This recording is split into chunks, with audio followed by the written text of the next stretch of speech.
എനിക്ക് സൺബേൺ അടിച്ചു. Lottery അടിച്ചാടേ? Lottery അല്ല സൂര്യഘാതം, സൺബേൺ. നീ പെട്ടെന്നൊന്നും അറിഞ്ഞപ്പോ ഞാൻ വിചാരിച്ചു ലോട്ടറി അടിച്ചത്. അച്ഛൻ അങ്ങനെ പലതും വിചാരിക്കും. ഒരു 500 രൂപ. 500 എന്തിന്? ആശുപത്രി പോണ എനിക്ക് നീറുന്നു ഇവിടെ. സൺബേൺ അടിച്ചേര്. ഇടാ മക്കൾ അതിന് ആശുപത്രി പോകേണ്ട കാര്യമില്ല. മക്കൾ ഇരിക്കും, ഞാൻ പറഞ്ഞുതരാം. അവിടെ ചെന്നിട്ടേ ഇത്തിരി തണുത്ത വെള്ളം കുടിച്ചിട്ട് മുറിക്കാത്തേറി മിണ്ടാതെ അടച്ചുപൂട്ടിയിരുന്നാൽ മതി, പെട്ടെന്ന് മാറിക്കും. അടച്ചുപൂട്ടിയിരിക്കേ? ഞാൻ അമ്മച്ചിരി പോയി പറയട്ടോ. അമ്മച്ചിരി പോയി പറയാം. വേണ്ട വേണ്ട, അവൾ അറിഞ്ഞ ഇതിനേക്കാൾ വലിയ പൂലുണ്ടാക്കും. പൈസ തരാം, പിന്നെ തന്നാ പോരെ. ഞാൻ അമ്മച്ചി പറഞ്ഞിട്ട് പൈസ തരാടേ, സമാധാനപ്പെട്. അതൊക്കെ വളം വാങ്ങാൻ വെച്ചിരുന്ന പൈസയാ. 500 വേണോടാ? 500 രൂപ. ഇതുപോലെ 3000 രൂപ എടുത്ത് കൊടുക്കണോ വെച്ചാ അവർക്ക്? അതെങ്ങനെ? എടാ ഇതെന്റെ മോനാ, അതല്ല കണ്ട കൊച്ചിനും ഞാൻ പൈസ എന്തിനാ കൊടുക്കുന്നത്? അത് അവരുടെ മോളാണ്. നിനക്ക് അത്ര ദണ്ണുണ്ടെങ്കിൽ നീ തന്നെ എടുത്തങ്ങ് വീശു. അങ്കി ശരി, അച്ഛൻ പൈസ കൊടുക്കണ്ട. അച്ഛൻ ഇനിയിപ്പോ അനാവശ്യമായിട്ട് ഇവിടെ ആത്മകഥ പറയല്ലോ. അതെന്താ ആത്മകഥ പറഞ്ഞ?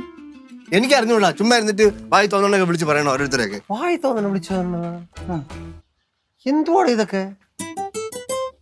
300 രൂപ അതിനെ തിരുപ്പൂലേ? അതെ, അവിടെ ഇരുന്നോട്ടെ കേട്ടാ. ചെല്ല്, എല്ലാം കൂടെ പൂഴ്ത്തി വെച്ചോട്ടോ. ബാക്കി ഇങ്ങ് കൊണ്ട് വരണേ. എടാ ഇവരെയൊക്കെ പേടിച്ചിട്ടാണ് ഇവിടെ വന്നിരുന്നത്. അതിന് സമ്മതിക്കില്ലെന്ന് പറഞ്ഞു കഴിഞ്ഞാ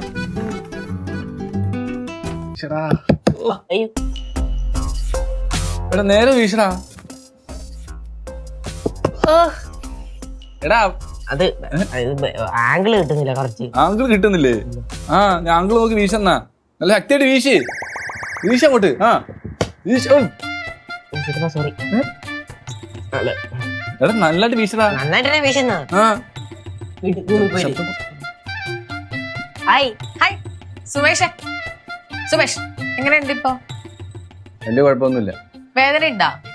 ഇയാള് പുറത്ത് പറമ്പിൽ പോയി നിക്ക്, പറയാം വേദന ഉണ്ടോ ഇല്ലയോ. പിന്നെ ഈ നട്ടപ്പൊരി വെയിലത്ത് പുറത്തു പോയി നിൽക്കാൻ എനിക്ക് വട്ടല്ലേ? അല്ല, ഇച്ചപ്പ എന്തിനാണ് നട്ടപ്പൊരി വെയിലത്ത് പോയിരുന്ന? പിന്നെ പറയാം. എനിക്കറിയാം എന്തിനാ നിന്നാണ്. എന്തൊക്കെ? എനിക്കറിയാം എന്തിനാ നിന്നാണ്. എന്തിന്? ശംഭുവിന്റെ കൂടെ കളിക്കാൻ പോയതാ. ശംഭുവിന്റെ കൂടെ? ഞാൻ ശംഭു, അത് കണ്ണൻ. എനിക്കൊരു അനിയത്തിയുണ്ട് ആമി, ചേച്ചിയുണ്ട് പല്ലവി. ഓ, എന്നാ ചെറിയ കണ്ണനില്ലേ, ആ കണ്ണന്റെ കൂടെയാണ് ഈ വലിയ സുമേഷ് ക്രിക്കറ്റ് കളിക്കാൻ പോയത്. ഞാൻ അവരോട് ക്രിക്കറ്റും കളിക്കും, ഗോൾ കളിയും കളിക്കും, ചെസ്സും കളിക്കും. ഇയാൾക്ക് എന്താ വേണം?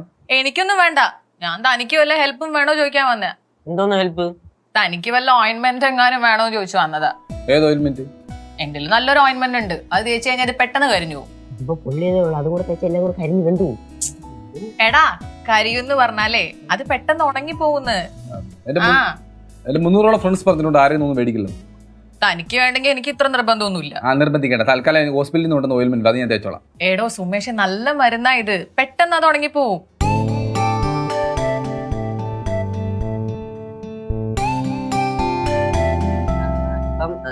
പെട്ടെന്ന് ഉണങ്ങുമെങ്കിൽ അത് തേക്കാൻ കുഴപ്പമില്ലല്ലേ? പക്ഷെ മരുന്ന് സയന്റിഫിക് ആയിരിക്കണം, മറ്റേ നാട്ടുവൈദ്യൊന്നും പറ്റൂല. എടാ എനിക്ക് ഇതിലൊക്കെ നല്ല ബോധമുള്ളതല്ലേ. എന്നതാ? ഉറപ്പാണേ? അങ്ങനെയാണെങ്കിൽ ഞാൻ അതിന്റെ ബാഗിലുണ്ടോ നോക്കിട്ട് വരാം. അല്ല, കയ്യിലില്ലാതാണ് എത്ര നേരം ഡയലോഗ് അടിച്ചോണ്ടിരുന്നത്. അല്ലടാ, അതവിടെ ഇരിപ്പുണ്ടാവും. ഇനിയിപ്പൊ അമ്മ എങ്ങാനും ആർക്കെങ്കിലും എടുത്ത് കൊടുത്തോന്ന് എനിക്ക് അറിയൂലോ. നോക്കിട്ട് വരാം ഞാൻ. നല്ല ചേച്ചിയല്ലേ? കെട്ടിക്കോ. ഒന്നും പറ്റില്ല, വയസ്സിന് മൂത്തല്ലേ, പിന്നെ അച്ഛനും അമ്മയും വഴക്ക് പറയും.